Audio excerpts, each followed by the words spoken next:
తులారాశి వారికి శ్రీ పరాభవనవ సంవత్సరంలో ఆదాయ వేళ ఎలా ఉండబోతున్నాయి, గ్రహ సంచార స్థితి అద్భుతంగా యోగించినప్పుడు ఎలాంటి విధి విధానం పాటించడం వలన స్థిరాస్తులు చరాస్తులు వీరు సొంతం చేసుకుంటారో ఈ వీడియోలో సవివరంగా సంపూర్ణంగా తెలుసుకుందాం. తులారాశిలో ఏ నక్షత్రాలు వస్తాయనగా చిత్తా నక్షత్రంలోని 3వ పాదం, 4వ పాదం, స్వాతి నక్షత్రంలోని 4 పాదాలు, విశాఖ నక్షత్రంలోని 1, 2, 3 పాదాలు కలిపితే తులారాశి. రాశాధిపతి శుక్ర భగవాన్. వీరికి ఈ రాశాధిపతి ఈ సస్యాధిపతి అవ్వడము తులారాశి వారికి పట్టిందల్లా బంగారం అయ్యేటువంటి మంచి ఆలోచనలు వీరికి అధికంగా ఉంటాయి. కాకపోతే ఆదాయం 5, వ్యయం 14. చూడండి, అంటే ఖర్చులకు కళ్యాణం వేయకపోయినా అనవసరమైన ఖర్చులకు వెళ్ళడం, విందులని వినోదాలని ఆర్భాటాలకు వెళ్ళారా అనేక రకాలైనటువంటి సమస్యలను కొని తెచ్చుకునే పరిస్థితి చాలా అధికంగా ఉంటుంది.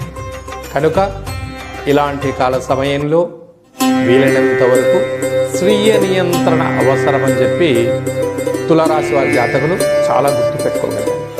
లేకపోతే స్థిరాస్తులు చరాస్తులు అప్పులు ఆర్థిక ఇబ్బందులతో సతమతమయ్యే పరిస్థితి చాలా అధికంగా ఉంటుంది.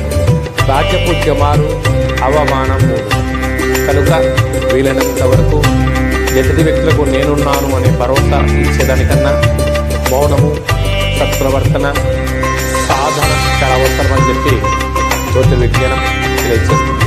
ఇలాగా రాశాధిపతి సస్యాధిపతి అవ్వడం, అలాగా 2వ స్థానాధిపతి కుజభగవానుడు మంత్రివర్యుడు అవ్వడం వలన అప్పులు ఇవ్వడం, అప్పులు పుచ్చుకోవడం రెండింటి వలన మీరు భారీ మూల్యం చెల్లించక తప్పక కొన్ని సమయ సందర్భాలను నిశ్చయలు, కోర్టు సమస్యలు, ఆర్థిక ఇబ్బందులు, నిందలు అపనిందలు మోసే పరిస్థితులు.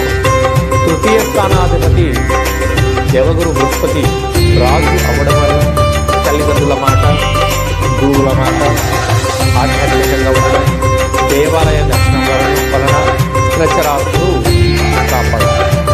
5వ స్థానాధిపతి భగవాన్ రాజు ఉండడం వల్ల పిల్లలు చదువులు అభివృద్ధి వాటిపైన దృష్టి సాధించారు.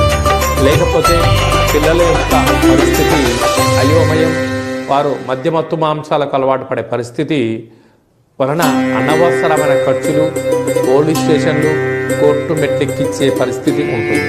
దీనివల్ల